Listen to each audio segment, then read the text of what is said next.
నిన్ననే మనం మాట్లాడుకున్నాం. హార్ముజ్ మళ్ళీ మూసేస్తామని ఇరాన్ చెప్పింది. మూసేసాం అన్నటువంటిది ఇవాళ చెప్పుకొచ్చింది. మూసేసామంటే ఈళ్ళేమన్నా అక్కడేమన్నా గేట్ ఉందా? లేకపోతే ఓ ముళ్ళకంచె ఏమన్నా ఉందా ఏసేయడానికి? ఏముండదు. వెళ్తంటే దాడులు చేస్తుంది. అబ్బబ్బే! అదేం లేదు. మేము దాంట్లో ఏ దాడులు జరగకుండా మేము చూసుకుంటాం. హార్ముజ్ ఓపెన్‌గానే ఉందని అమెరికా చెప్తది. కానీ ఇక్కడ మేము రానియ్యం అంటుంది. మెయిన్ కారణం ఏంటి? హెజ్బుల్లా వాళ్ళొచ్చి ఇజ్రాయెల్ మీద దాడి చేశారు.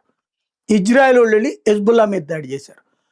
మేము గిల్లితే గిల్లించుకోవాలా, అరవకూడదు అన్నటువంటి సినిమా డైలాగ్ టైప్‌లో హెజ్బుల్లా అనే ఒక తీవ్రవాద సంస్థకి ఇరాన్ ప్రభుత్వం అధికారికంగా సమర్థిస్తది.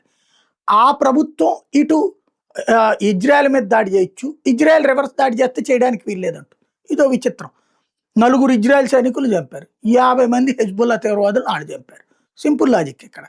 కానీ దాని కారణాన్ని అడ్డుపెట్టి ప్రపంచానికి ఇంధనమైనటువంటి ఇంధన వనరులు వెళ్ళేటటువంటి హార్ముజ్‌ని ఇబ్బంది పెట్టడం అన్నటువంటిది ఆట ఆడుతుంది. అంటే తీవ్రవాదుల్ని కాపాడటం కోసం ఇరాన్ ఆడుతున్న ఆటలో పావుగా మారిన అమెరికా సాక్షిగా ఇజ్రాయెల్ చేస్తున్న రివర్స్ పోరాటం మరొకసారి చర్చకి వచ్చింది.